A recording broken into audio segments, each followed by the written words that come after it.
이 시간에 주시는 하나님의 말씀은 이사야서 60장 1절에서 3절에 있는 말씀입니다. 다 같이 일어서서 우리 함께 받들어 읽도록 하겠습니다. 일어나라, 빛을 발하라. 이는 내 빛이 이르렀고 여호와의 영광이 내 위에 임하였음이니라. 보라, 어둠이 땅을 덮을 것이며 캄캄함이 만민을 가리려니와 오직 여호와께서 내 위에 임하실 것이며 그의 영광이 내 위에 나타나리니 나라들은 내 빛으로 왕들은 비치는 내 광명으로 나오리라. 아멘.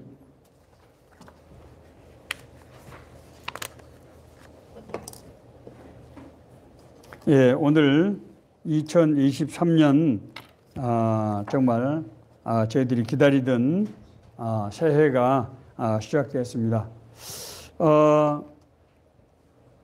사실 지난주부터 새해를 이제 맞게 된다고 생각하면서 좀 여러 가지로 이렇게 생각도 하고 또 긴장도 되고 했는데 막상 새해가 되고 보니까 또 이제 제가 마치 익숙했던 것처럼 그렇게 느껴지기도 합니다. 제 경험에 의하면은 하나님의 은혜는 우리가 예기치 않을 때 오는 경우도 아마 많이 있었던 것 같습니다. 하나님께서는 하나님의 주권적인 어떤 계획에 따라서 자신의 역사를 이루어가는 것을 우리가 생각하게 됩니다. 오늘 이 본문 말씀은 이스라엘이 멸망할 것과 그 후에 다시 멸망에서부터 회복돼서 이스라엘을 향하신 하나님의 뜻과 계획이 이루어질 것을 예언하는 그런 이사야 선지자의 말씀입니다. 학자들의 연구에 의하면은 이사야 선지자가 이 문서를 기록한 것이 대개 BC 650년경으로 그렇게 추정을 하고 있습니다. 그런데 이스라엘 멸망은 BC 586년 그리고 바벨론 포로에서 돌아오기 시작한 것이 대개 538년에서 515년까지로 그렇게 1차 귀환 시기를 보고 있습니다. 그렇기 때문에 오늘 본문 말씀은 이 사건이 일어나기 한 100여 년 전에 기록된 문서다, 이렇게 이해를 하시면 되겠습니다. 100년 후에 일어날 일을 120년, 정확히 말씀드리면 120년, 20년 어간에 이루어질 일을 하나님께서는 아주 너무너무 정확하게 예언해 주고 있다고 하는 것입니다. 이스라엘이 거듭되는 불순종으로 하나님께서는 내가 너희를 징벌할 것이다, 여러 차례 거듭거듭 말씀하셨습니다. 그러나 이스라엘 백성들은 이 사실을 제대로 믿지 않았어요. 하나님의 징벌을 예언하는 선지자들을 핍박하고 심지어 잡아 죽이기까지 하고, 아니 우리는 하나님이 선택한 민족, 아브라함의 자손인데 하나님이 우리를 멸망시킨다는 게 말이 되느냐. 이사야 선지자를 비롯해서 에레미야 선지자는 거듭거듭 얘기했습니다. 우리가 바벨론에서 멸망을 당하게 될 것이다. 그런데 그것에 대해서 한 걸 하면 안 된다. 이것은 하나님의 징벌이기 때문에 우리가 그걸 감수해야 된다. 이스라엘은 그런 예레미야와 이사야를 수차례 걸쳐서 핍박하고, 이사야는 나중에 아주 무서운 그런 형벌로 이제 순교하게 되는 그런 역사까지 있었습니다. 그러나 하나님은 이스라엘의 불순종을 바벨론이라고 하는 나라를 통해서 징벌을 하시고, 그러나 하나님의 자비하심으로 너희들이 70년이 되면은 바벨론의 포로 가운데서 다시 돌아와서 이스라엘을 회복되게 할 것이다 라는 말씀을 하고 있는 것이 오늘 본문의 내용입니다. 그러나 이 예언은 동시에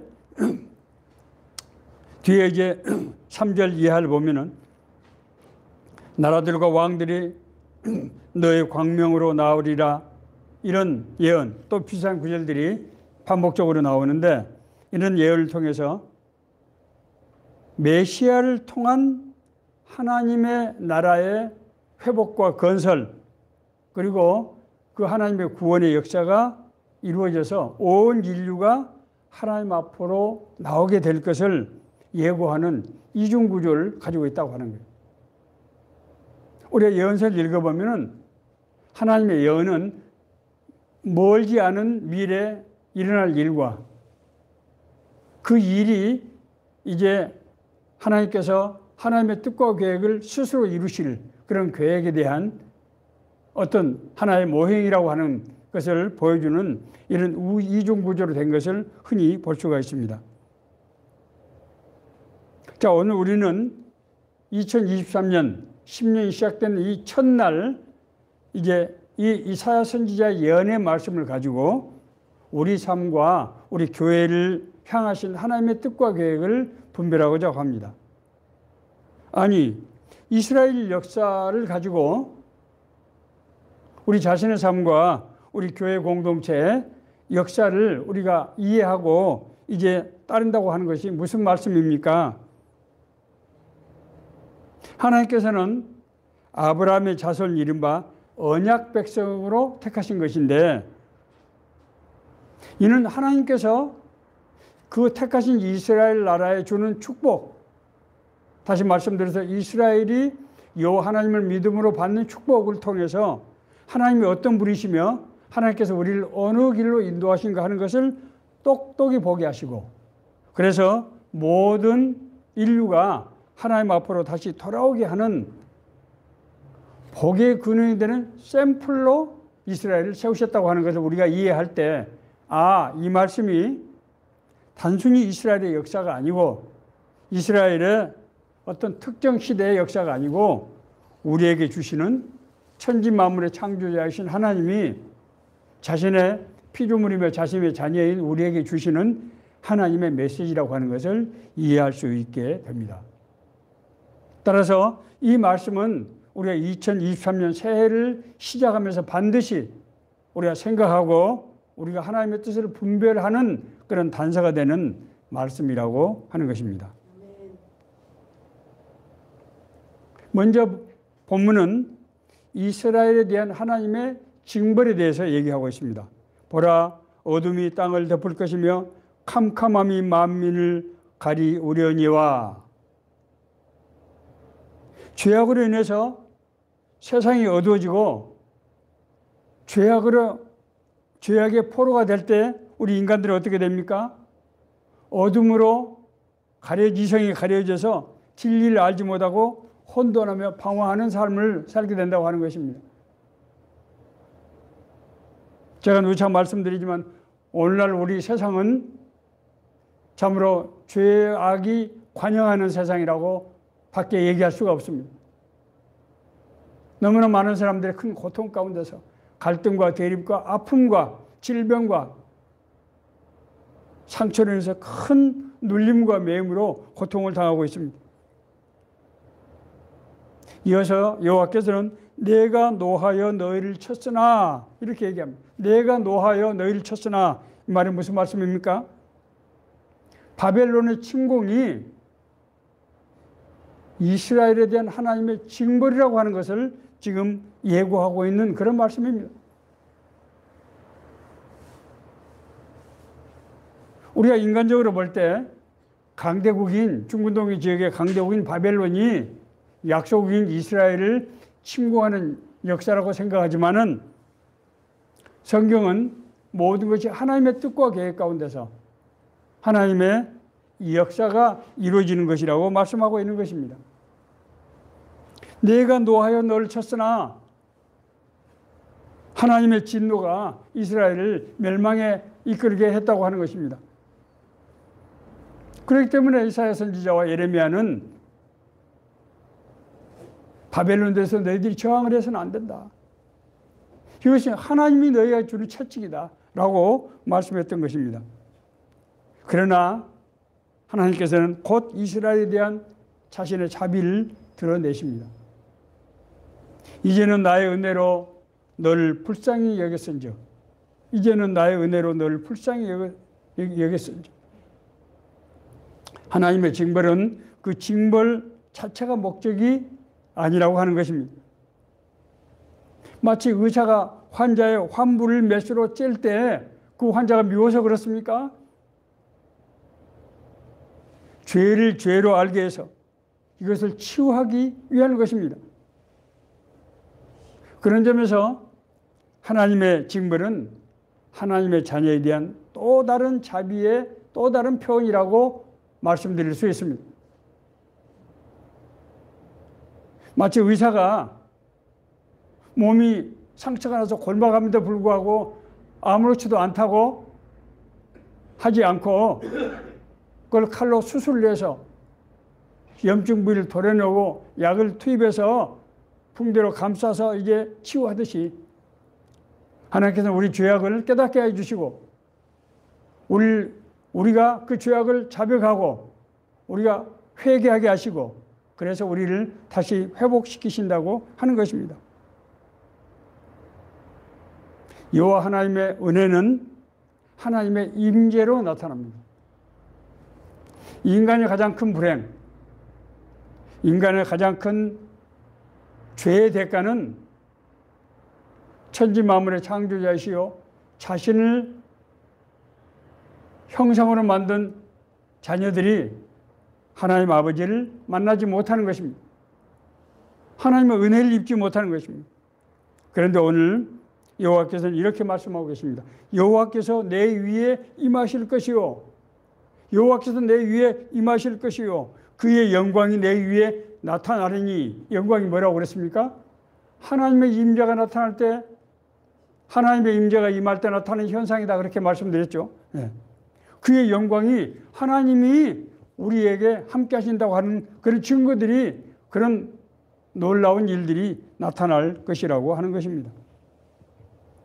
하나님께서는 잃어버린 자녀를 내버려 두지 않으시고 반드시 찾아오십니다. 죄로 인해서 영원히 사라져버린 인간은 하나님을 알 수 없고 하나님 앞에 나올 수가 없어요. 그래서 하나님께서 우리를 찾아오시는 것입니다. 하나님께서는 우리를 찾아오셔서 하나님만이 하실 수 있는 그런 초월적인 능력, 초월적인 권능으로 우리가 자신의 하나님의 은혜가 나에게 임한 것을 알 수 있도록 하시는 것입니다. 그것이 바로 하나님의 영광이 나에게 나타나는 현상이라고 하는 것입니다. 세 번째로 여호와께서는 그렇게 말씀하십니다. 다시는 강포한 일이 내 땅에 들리지 아니할 것이요, 황폐와 파멸이 내 국경 안에 다시 없을 것이며. 뭘 상징합니까? 하나님께서 회복시키신다고 하는 것입니다. 하나님께서 우리를 죄를 용서하시는 것은 하나님과의 화해를 이루기 위한 것입니다. 화해를 이루게 하십니다. 그리고 하나님과 화해가 이루어질 때 우리에게 하나님의 은혜에 대한 회복의 현상이 나타나는 것입니다.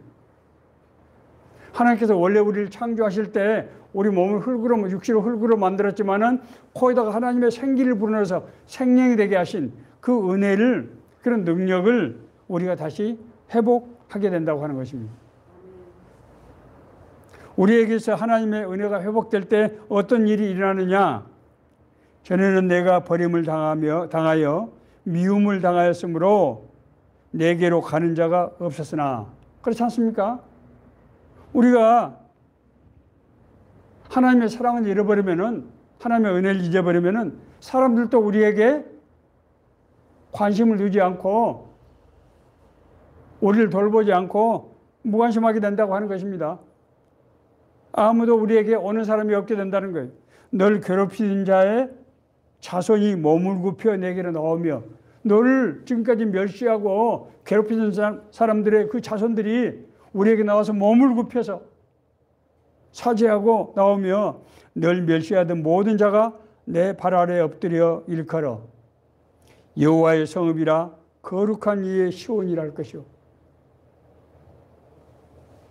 하나님의 자녀들 멸시하던 이들, 그런 사람들이 발 아래에 엎드려서 하나님의 백성 이스라엘을 여호와의 성읍이라 거룩한 이의 시온이라. 여기서 성읍은 여호와의 성읍과 거룩한 이의 시온은 하나님의 나라를 지금 말하는 것이죠. 그 땅에 이루어진 하나님의 나라를 지칭하는 것이죠. 그것은 오늘날 제도적인 교회를 나타내는 상징어입니다. 이스라엘이 뭐가 됐다고요? 하나님의 나라가 다시 회복됐다는 거예요. 이스라엘이 하나님의 나라가 됐다고 하는 것은 역사적으로 제도적으로 볼 때 뭐라고요? 교회가 세워진 것을 말하는 것입니다. 예수님의 제자들이 너희는 나를 누구라 하느냐 했을 때 베드로가 뭐라고 그랬습니까? 주는 그리스도시요 살아계신 하나님의 아들이십니다 라고 했을 때 예수께서 그렇게 말씀하셨습니다. 바요나 시몬아, 이를 알게 한 것은 내가 아니고 성령이 너로 하여금 알게 한 것이다. 성령의 계획이 지금 이루어지고 있다는 것이죠. 내 고백 위에 내가 이 교회를 세우리다. 베드로, 너는 반석이다. 반석.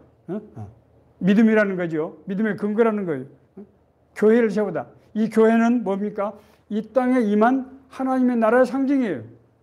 그렇기 때문에 내가 땅에서 매면 무엇인지 하늘에서 매일 것이요. 땅에서 풀면 무엇인지 하늘에서도 풀릴 것이라. 다시 말씀드리면 교회는 하나님 나라의 이 땅에 있는 대사관이에요. 이 땅에 있는 모형으로서의 하나님의 나라라고요. 그렇기 때문에 교회를 통해서 하나님의 나라가 열리게 되는 것입니다. 그 결과 여호와가 내게 영원한 빛이 되며 내 하나님이 내 영광이 되리니 내 백성이 다 의롭게 되어 영원한 땅을 차지하게 될 것이라.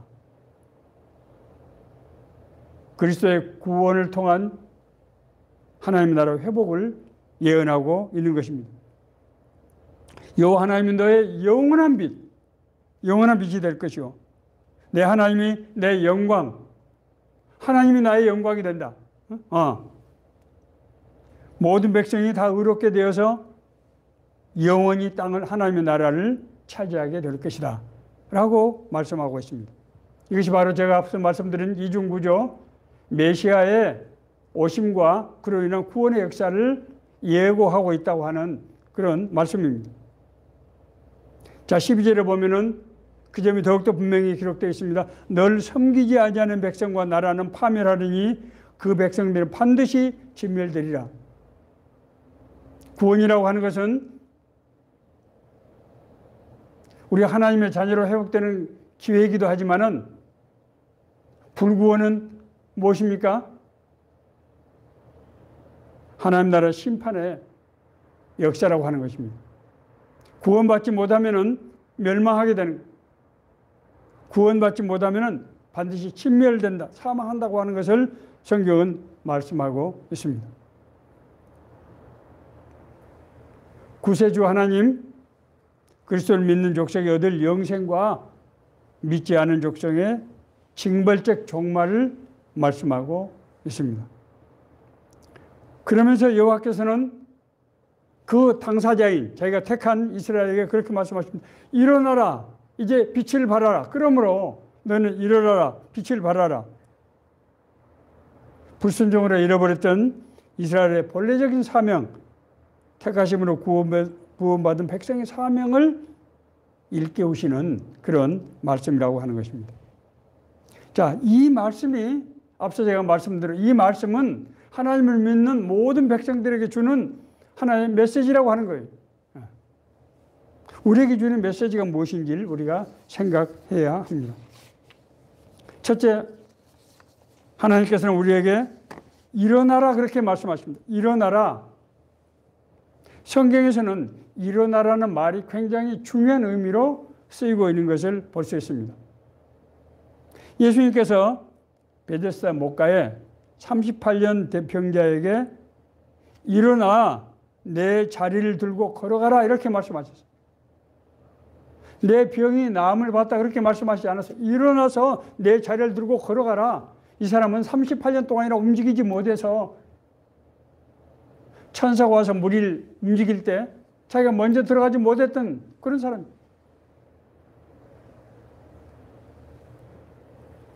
운명론적인 그런 인생관을 가지고 있는 삶, 기적을 바라는 그런 인생관, 그렇지 않습니까? 세상과 환경을 탓하면서 체념과 타성에 살아가던 그런 사람들에게 일어나라, 그렇게 말씀하고 계시는 것입니다. 우리가 모세와 출애굽 사건에서 하나님께서 일어나라고 하신 말씀의 의미를 분명하게 볼 수 있습니다. 출애굽기 6장 6절에서 9절입니다. 그러므로 이스라엘 자손에게 말하기를 나는 여호와라 내가 애굽 사람의 무거운 짐 밑에서 너희를 빼내며 그들은 노역에서 너희를 건지며 편팔과 여러 큰 심판들로서 너희를 속량하여, 속량은 구원하는 것이죠. 내가 아브라함과 이삭과 야곱에게 주기로 맹세한 땅으로 너희를 인도하고 그 땅을 너희에게 주어 기업을 삼게 하리라. 나는 여호와라 하셨다 하라. 하나님께서 호렙산에 떨기나무 불꽃 가운데서 모세를 불러서 그렇게 말씀하셨어요. 내가 널 통해서 이스라엘 민족을 저 노예 상태에서 해방시켜서 내가 너희 조상 아브라함에게 했던 약속을 내가 지금 시행하겠다. 그런 말씀이에요. 자, 그러나 보세요. 모세가 이와 같이 이스라엘 자손에게 전하나 그들이 마음의 상함과 가혹한 노역으로 말미암아 모세의 말을 듣지 아니하였더라. 이들이 마음의 상함, 이들이 430년 동안 그 노예 생활, 430년이면 몇 세대가 됩니까? 적어도 6, 7세대가 되지 않겠어요? 그 세대 동안 끊임없이 노예 생활과 가혹한 노역으로 말미암아 이제는 만사가 귀찮고 아무런 의욕이 없고 소망을 가질 수 없는 그런 상태를 지금 말하는 것이죠. 애국에서 노예로 살던 인생관, 바벨론 포로로 매여서 죄 가운데서 혼돈하며 방황하며 살던 그 인생관을 지금 나타내고 있는 것 뿐만이 아닙니다. 이스라엘 백성들이 출애굽에서 광야에서 들어간 지 이제 둘째 달 15일, 그러니까 2달 보름이 됐어요. 2달 보름쯤에서 가져왔던 식량이 다 이제 떨어지고 이제 무엇을 먹어야 될지 고민하는 그런 시점이 됐어요.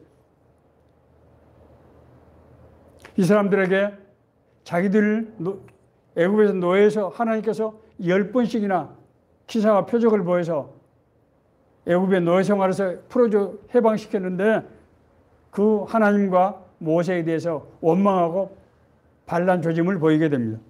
이스라엘 자손이 그들에게 이르되 우리가 애굽 땅에서 고기 가마 곁에 앉아 있었던 때와 떡을 배불리 먹던 때 여호와의 손에 죽었더라면 좋았을 것을 너희가 이 광야로 우리를 인도하여 내어 이 온 회중이 추려 죽게 하는도다. 죄 가운데 있는 인생들의 비참함을 상징적으로 나타나고 있는 그런 말씀입니다. 거기로부터 어떻게 하라? 일어나라. 깨라고 하는 것입니다. 하나님의 자녀는 동시에 하나님 나라의 상속자입니다.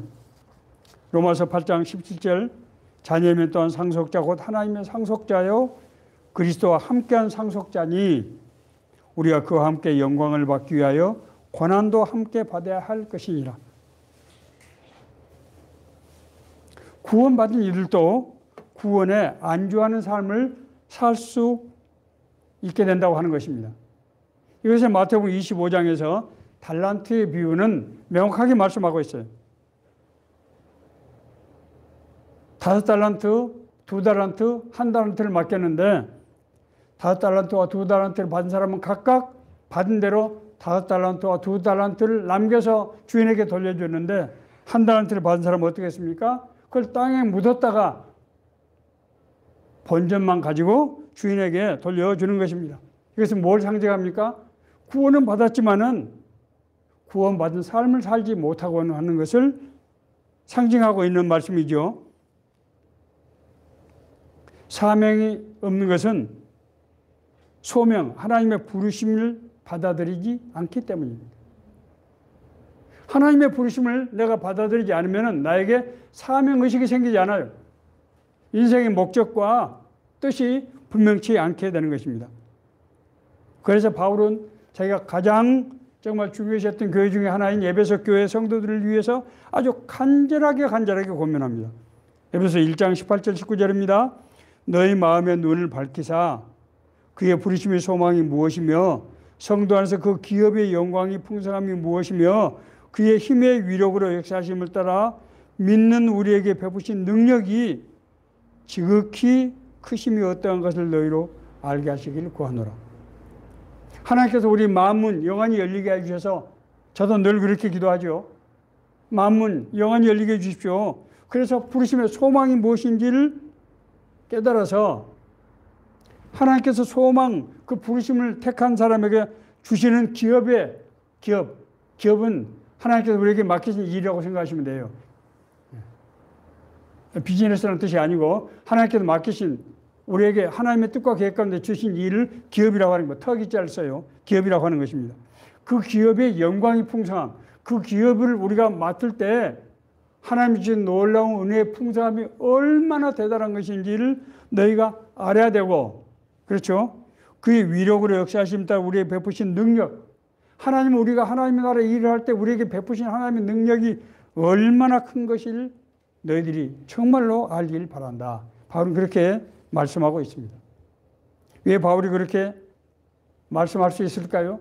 자기 자신이 수도 없이 그런 은혜를 체험했기 때문입니다. 이런 이스라엘에게 여호와께서는 일어나서 바람 부는 세상으로 광야로 나가라고 말씀하고 계시는 것입니다. 하나님께서 우리를 일어나고 하실 때는 일어나 살 수 있는 뭘 주세요? 권능을 주시는 것입니다. 이스라엘 백성이 광야에서 40년 동안 유리방황하다가 이제 요단강을 건너서 가나안 땅에 이제 진입해야 될 때가 됐어요. 자, 그런데 그때는 마치 우기였어요. 봄철 우기.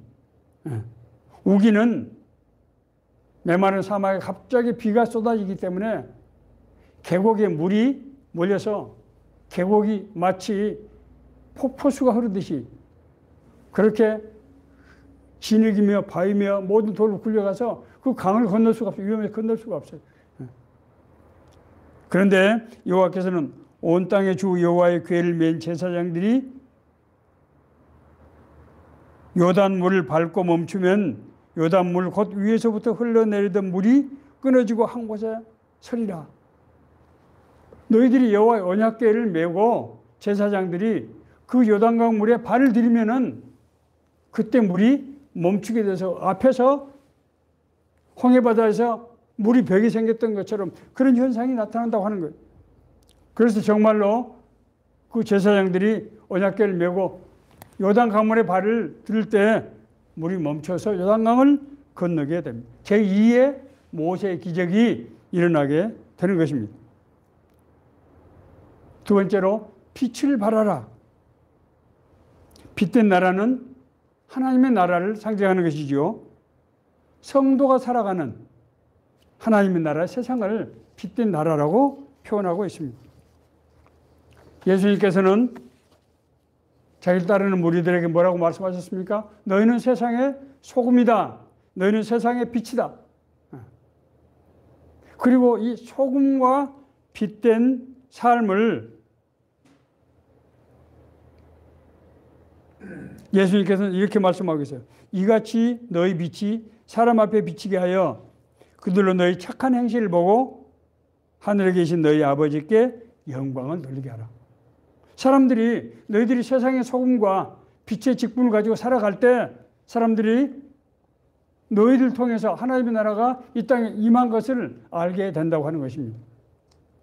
실제로 사도행전 성령 강림의 역사에 있어서 사도들뿐만 아니라 평신도들에게까지도 성령의 기사 표적들이 무수히 나타났어요. 그래서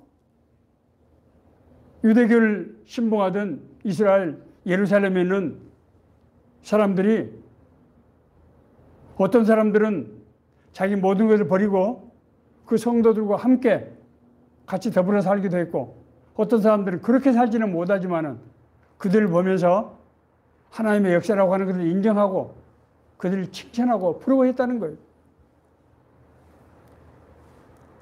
소금은 뭡니까? 세상을 화해케 하는 기능이죠. 세상을 화해케 하는, 갈등과 대립의 세상을 화해케 하는 거예요. 뭘로 합니까? 하나님의 사랑으로 하는 것입니다. 그래서 대천댁 신부님, 토레 신부님은 그렇게 말씀하셨어요. 소금은 바로 하나님의 사랑을 상징하는 것이다. 제 젊었을 때 제가 들은 설교에서 토레 신부님이 그렇게 말씀하셨어요. 하나님의 사랑으로 모든 존재가 원래 존재의 가치, 본래의 맛을 내게 하고 그것이 서로 조화를 이루어서 살게 하는, 화해케 하는 기능, 그것이 바로 소금의 기능이에요. 하나님의 사랑이라고 하는 거예요. 빛은 뭡니까? 진리의 빛, 생명의 빛입니다. 빛은 죄악을, 어둠을 물리치고 하나님의 나라가 이루어지게 하는 그런 능력을 말합니다. 너희가 내 말에 거하면 참으로 내 제자가 되고 진리를 알지니 진리가 너희를 자유롭게 하리라. 진리가 우리를 죄와 사망의 권세로부터 자유롭게 한단 말이에요. 이것은 우리에게 영생을 준다는 말의 다른 표현입니다. 영생, 하나님의 생명, 영원한 생명을 우리가 누리게 된다고 하는 거예요. 누구? 진리인 예수 그리스도를 만날 때. 그래서 나라와 왕들이 내 빛과 내 광명으로 나아올 것이다. 나라와 왕들은 모든 열방을 말하는 거예요. 모든 백성들. 우리를 만나는 모든 사람들이 우리를 통해서 뭘 알게 된다고요? 하나님의 나라가 이 땅에 임했다고 하는 것을 알게 된다고 하는 거예요. 그래서 그 길로 들어오게 된다고 하는 것입니다.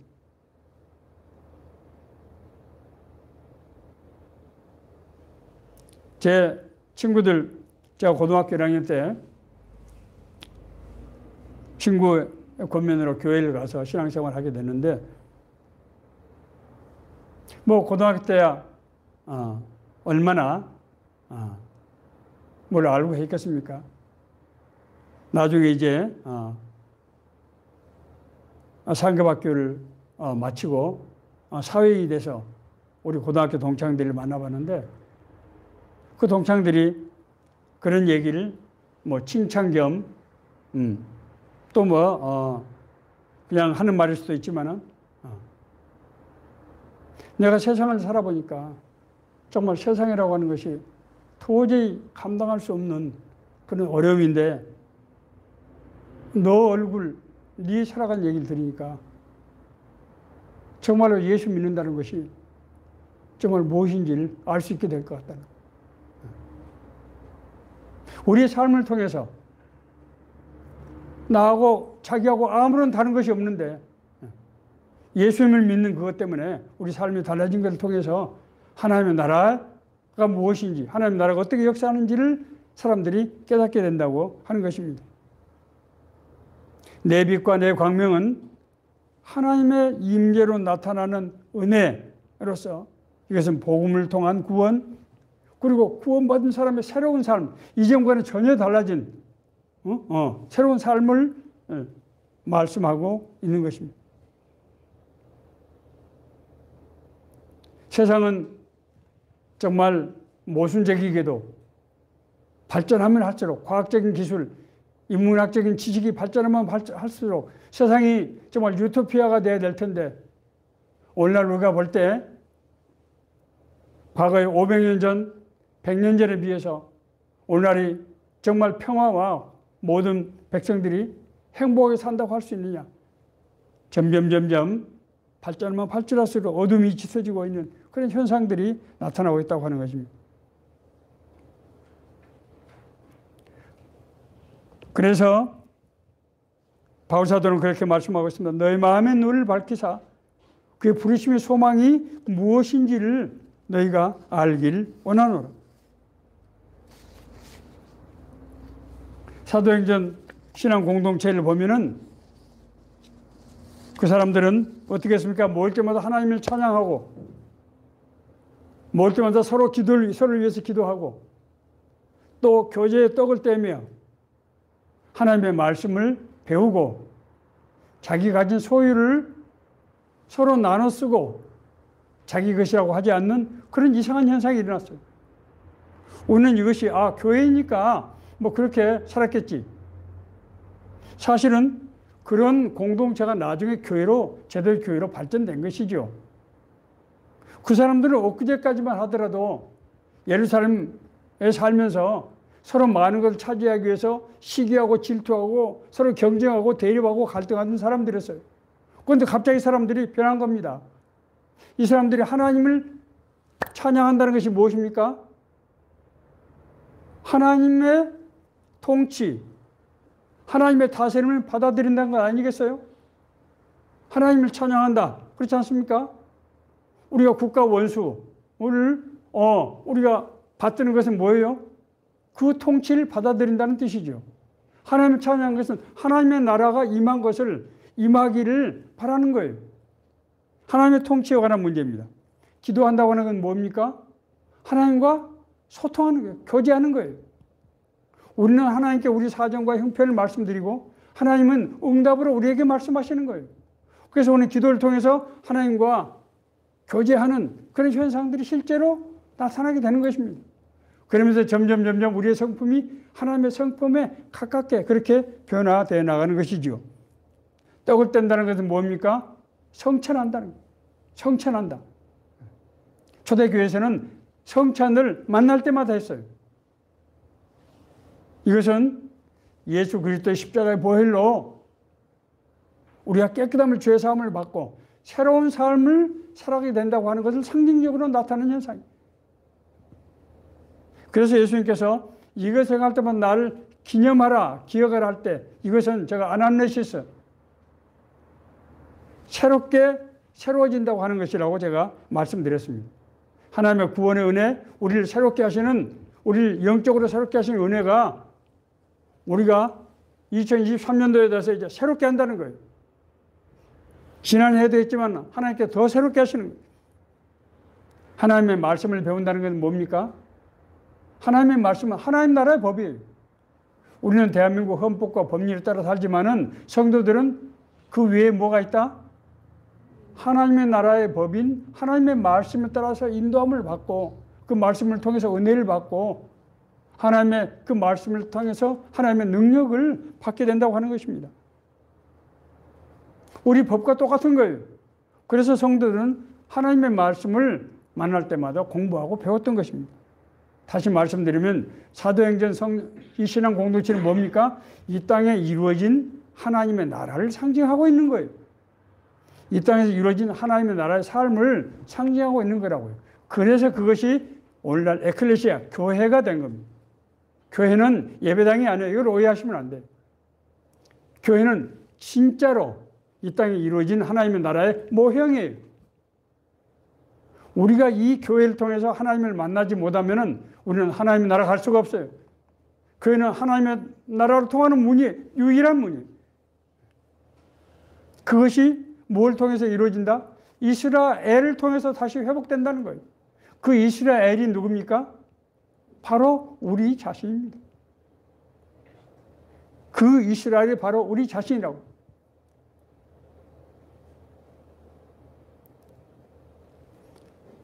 하나님께서는 구원받고 거듭난 사람을 통해서 그들의 약간의 고난을 통해서 하나님의 성품으로 우리를 변화시키시고 하나님의 뜻에 합당한 그런 사람으로 만드시고 난 다음에 우리가 준비가 됐을 때 우리에게 권세와 능력을 주셔서 하나님과 동행하면서 하나님의 나라를 이루게 하시는 그런 방법을 쓰시는 거예요. 자, 이것을 제가 다시 정리해서 말씀드리면 하나님의 우리를 통해서 구원을 이루어가는 과정은 첫째는 하나님 우리를 구원하시고 하나님 우리를 불러서 우리를 구원하시는 거죠. 하나님의 자녀로 삼으시는 거예요. 자, 두 번째로 하나님께서 우리에게 비전, 하나님의 소명을 주시는 거예요. 하나님의 말씀을 통해서 하나님의 인도하심을 통해서 우리에게 소명, 우리 마음속에 우리가 하나님을 믿게 될 때 뭐가 생긴다? 하나님의 뜻대로 살기 원하는 소망, 이끌림이 생긴다는 거예요. 하나님 우리에게 소망을 주세요. 그것이 뭐예요? 소명이에요. 소명. 세 번째로 소명을 받은 자에게 하나님께서 반드시 뭘 주신다?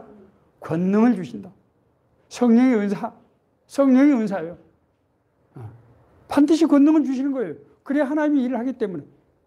그리고 네 번째로 뭘 하신다? 동행, 동역하신다. 하나님은 절대로 하나님의 일을 맡기고 네가 알아서 해라 그렇게 하지 않아요. 네가 하나님의 나라에 일하는데 먹고 사는데 어려움이 있는지 없는지, 내게 필요한 것이 무엇인지, 내게 필요한 사람이 누구인지, 하나님께서 모든 환경을 주관하셔서 우리에게 합력해서 선을 이루게 하실 뿐만 아니라 하나님께서 스스로 우리 앞길을 개척하시고 인도하시고 악의 영들을 하나님께서 대적케 하심으로써 우리가 하나님의 나라의 일을 할 수 있도록 우리에게 동행하신다는 것입니다. 하나님의 부르심에는 따라서 이런 과정을 반드시 지키게 된다고 하는 것입니다. 그래서 하나님은 이제 일어나라 빛을 발하라 할 때 야곱의 이름을 이스라엘로 바꾸시고, 우리가 성경은 잘 볼 필요가 있어요.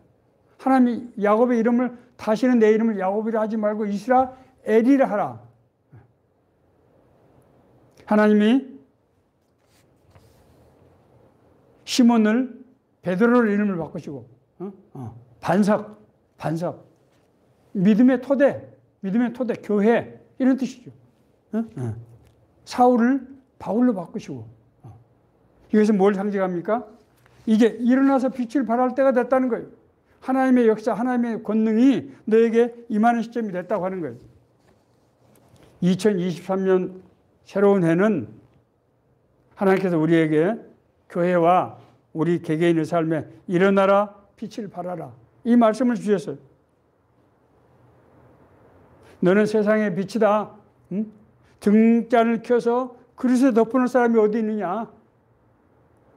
우리가 믿음으로 행할 때 하나님의 권능이 우리에게 나타나고 하나님의 나라가 이루어지는데 내가 너와 함께 한다고 합니다. 내가 너와 함께 한다. 내가 모세와 함께 있던 것 같이 내가 너와 함께 하는 일이 굳세고 담대하라. 그렇게 말씀하고 있습니다. 오늘 이 말씀이 오늘 2023년 1월 1일 신년 예배를 드리고 우리가 앞서 제가 말씀드린 대로 어부들이 이제 배를 타고 먼 바다로 나가듯이 2023년 이 대해를 이제 출정하는 우리 새로운 삶의 교회 모든 성도님들 교회 위에 하나님께서 주시는 생명의 말씀, 은혜의 말씀인 줄 믿습니다. 아멘.